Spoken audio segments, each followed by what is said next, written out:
Now, beyond the geopolitics and tactical recalibrations around the fall of the Assad regime, there's the huge human implication. Right on top, the return of hundreds of thousands of people who fled Syria down the decades, and whether the new administration lives up to their aspirations, and on to the even bigger task of repair of a shattered Syrian canvas. The pictures on your screen tell you Damascus is buzzing again. Thousands who had left the city down the last decade of the civil war are on their way back. Shops are reopening and people are returning to work in Syria's capital, a city as day-to-day life is gradually resuming. People are celebrating, saying the air of freedom is back. يعني عندنا بدنا نأسس بيتنا ونقعد. أولادنا بدهم يجوا يخدموا الوطن بيروحوا على الجيش.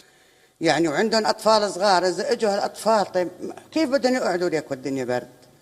إن بلكي يزبطوا لنا هالبيت ويرجع أولادي وكنا بنرجع ونستقر ونقعد ببلدنا ونعيش ببلدنا. إحنا نطلب من الله إنه أمان وبلدنا ترجع مثل أول وأحسن. The nearest border crossing into Syria from Lebanon is at Masna, 50 kilometers away from Damascus. And for the third consecutive day on Wednesday, roads on both sides of the border have been chock-a-block. Now, Lebanese security forces, supported by patrols from the Lebanese army, have stepped up presence at the checkpoint. Hundreds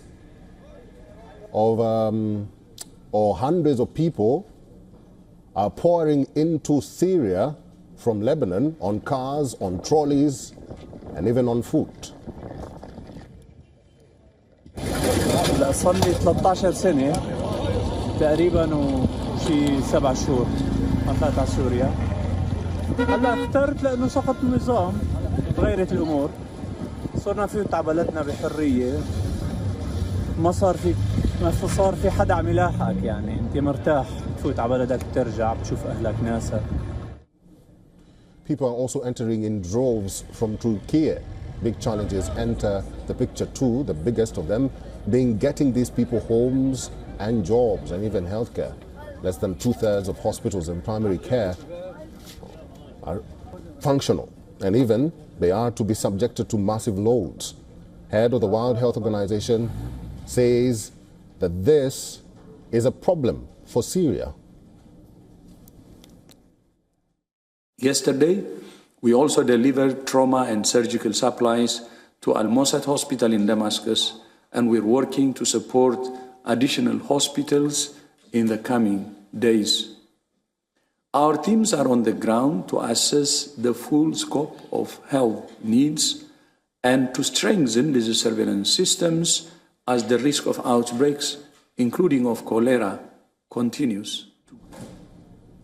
The new Syrian Prime Minister Mohammed al-Bashir has said it is time for people to enjoy stability and calm.